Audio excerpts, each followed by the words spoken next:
refreshing approach by this Warriors front office as they are in the midst of a historic playoff run. Kerr's missed the last 11. Mike Brown has been perfect on the court, unlike his questionable fashion choices with the capri sweatpants he was wearing Saturday afternoon. But Mike Brown said, 3D, that his approach has been he's going to approach it as if he's the head coach until he's told otherwise, so it doesn't change what he's doing. Not at all. Mike Brown's been a head coach before, and he understands the time and situation. I think right now, one blowout, we're not worried about his decision making. I'm waiting for that very close game, Zeke. Then we'll see if we're missing Steve Kerr. Right now, the foundation, the culture is laid, and I think they trust the players to go out there and execute. And 3D, you hit the nail right on the head when you talk about the foundation and the culture, and it goes back to what Bob Myers was talking about in terms of honesty, trust, being vulnerable with each other. And you got to give this organization a lot of credit for what they've dealt with over the years, just in terms of transition with coaches from Mark Jackson to Steve Kerr, and now dealing with this situation, integrating a Kevin Durant.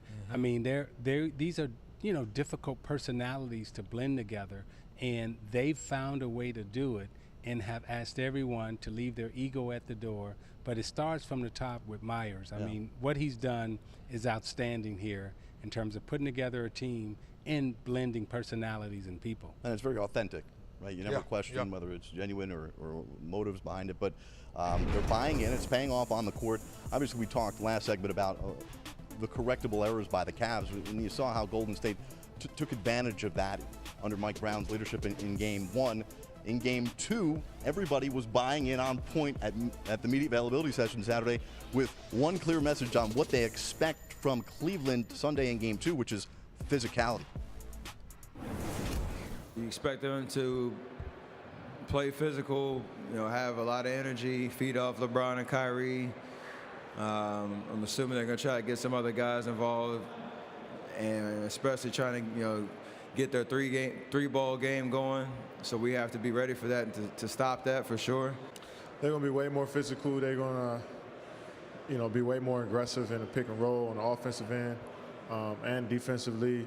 They're going to try to, get their three-point shooters going and rebound the ball. They're going to try to get more offensive rebounds. It's just going to muck the game up, be physical.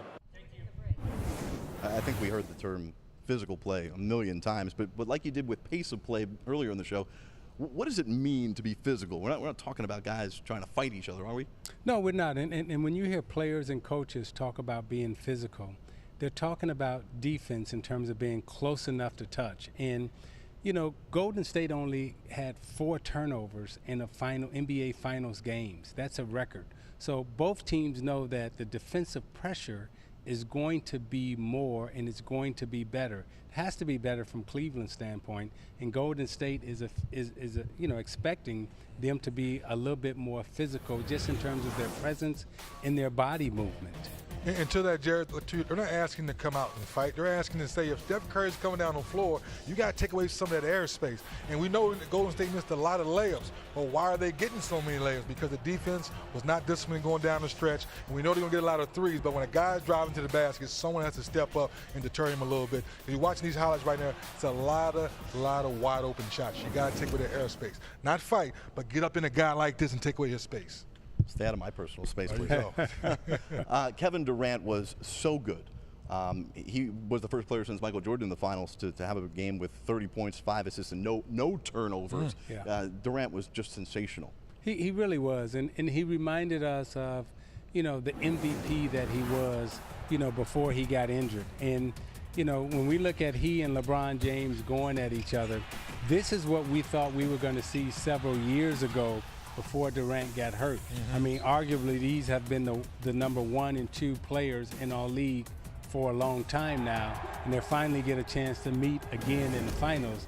And Durant stepped up and showed that he was ready for the bright lights again. Yeah, he's in some really good company here with this graphic. Players with 25 points or more in his first 6 finals games. 5 years ago, Durant had 36 points in a Game 1 Finals win against LeBron James and the Miami Heat, only to not win the rest of the series. Well, I think he understands with this team, the ball movement, the player movement, I'm going to get shots, I can be more efficient, and now when I do get double teamed, I'm passing to two of the best shooters we've ever seen, so that makes him feel way more comfortable on the court. You haven't seen it in a long time. We've got a really cool feature with you and Kevin Durant on the court coming up in a bit. Right now, let's shift to the other Splash brother, Klay Thompson, who, it's no secret, he's been struggling to find a shot during the playoffs after a career year during the regular season.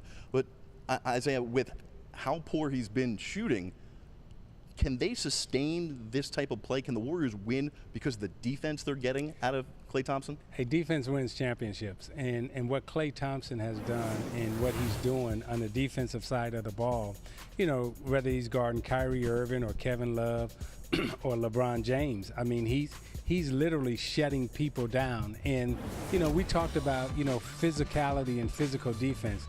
Now, this is what we mean by being physical, okay? He's close enough to touch, body movement, sliding his feet. He's on a 6'10" post player. He takes up the space, hands up in the air. Now, here on the switch, okay? He steps out, he rotates, then he rotates once, twice, 3 times. Now he challenges the shot from long range. I mean, Klay Thompson, when you look at what he's doing on the defensive side of the ball, is truly spectacular.